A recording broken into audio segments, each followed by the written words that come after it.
फिर से हम आज लेकर आए हैं आप सभी के लिए रसायन विज्ञान का मतलब केमिस्ट्री का सबसे इम्पोर्टेंट एंड पेपर में आने वाला सभी थ्योरी आपको बताने वाले हैं। तो आइए देखते हैं हमारा पहला थ्योरी क्या है जो यूपी बोर्ड 2025 के लिए अधिक इम्पोर्टेंट थ्योरी है।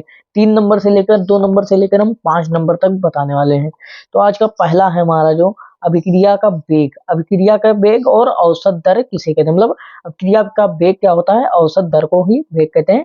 तो इसको कैसे करते हैं तो आइए देखते हैं। अभिक्रिया का वेग क्या होता है, औसत दर। तो जब संपूर्ण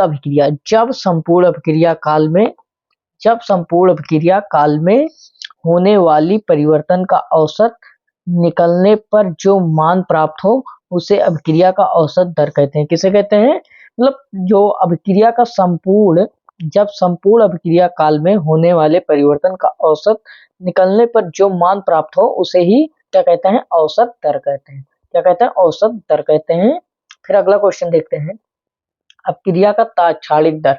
3 नंबर का क्वेश्चन है, हमेशा पेपर में पूछता है, हर बार हर सेट में ये सब क्वेश्चन पूछता है। अभिक्रिया का तात्क्षणिक दर किसी निश्चित क्षण पर किसी एक अभिकारक पदार्थ के सांद्रता परिवर्तन की दर को ही अभिक्रिया का तात्क्षणिक दर कहते हैं। तो देख लेते फिर से, किसी निश्चित क्षण पर किसी एक अभिकारक पदार्थ की सांद्रता परिवर्तन की दर को ही हम अभिक्रिया का तात्क्षणिक दर कहते हैं। मोस्ट इंपॉर्टेंट क्वेश्चन है, आप सभी तैयार कर लीजिएगा दोनों क्वेश्चन। फिर अगला क्वेश्चन देखते हैं, हमारा इंपॉर्टेंट क्वेश्चन आ गया है, मोल अंश मोल प्रभाज को कहते हैं। मोल अंश मोल प्रभाज। और फिर ये देखते हैं इसका थ्योरी क्या होता है। विलयन में उपस्थित किसी एक घटक के मोलों की संख्या तथा विलय व विलायक के में कुल मोलों की संख्या के अनुपात को हम मोल अंश कहते हैं या मोल प्रभाज कहते हैं। इसे हम किससे व्यक्त करते हैं, यक से व्यक्त करते हैं।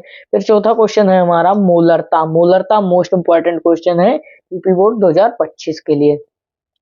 1 लीटर बिलियन में घुले हुए मोलों की संख्या को हम मोलरता कहते हैं। मतलब किसी 1 लीटर बिलियन में जो घुल जाता है, 1 लीटर बिलियन में घुले हुए मोलों की संख्या को हम मोलरता कहते हैं। इसे किससे व्यक्त करते हैं, इसे हम यम से व्यक्त करते हैं। इसे किससे व्यक्त करते हैं, यम से व्यक्त करते हैं। यम इक्वल टू क्या होता है, विलय के मोल और विलायक का आयतन लीटर में, जो लीटर होता है उसमें होता है इसका आयतन।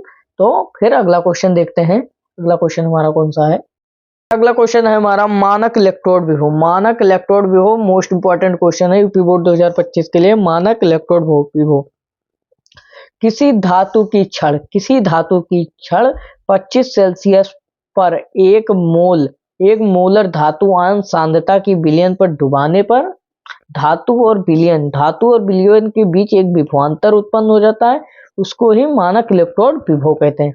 मतलब धातु और विलयन के बीच एक विभवांतर उत्पन्न हो जाता है जो मोलर धातु सांद्र के विलयन में डुबाने पर, कोई भी धातु की क्षण को हम मोलर धातु सांद्रता के विलयन में डुबाने पर हमें धातु और विलयन के बीच उत्पन्न विभवांतर को ही मानक इलेक्ट्रोड विभव कहते हैं।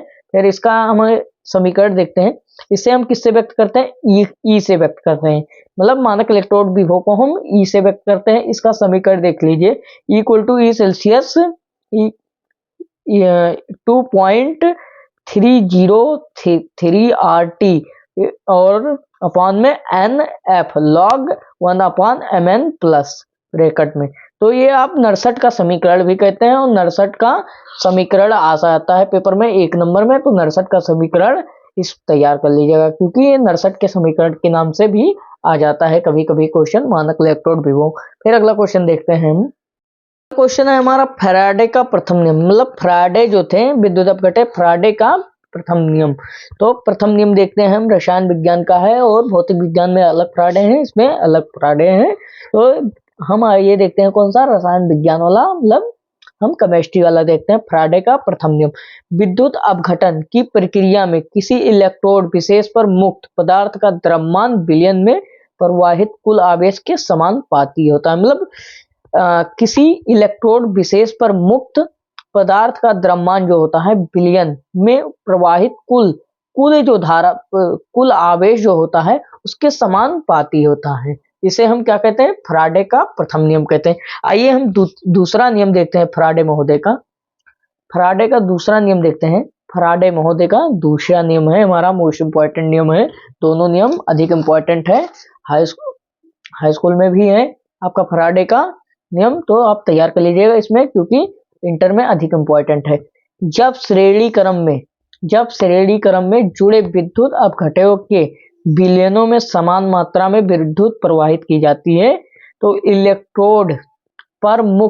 इलेक्ट्रोडो जो होता है उस पर मुक्त पदार्थ के द्रव्यमान उनके तुल्यांकी भारों के समानुपाती होते हैं। मतलब जो तुल्यांकी भार होता है उनके समानुपाती हो जाते हैं।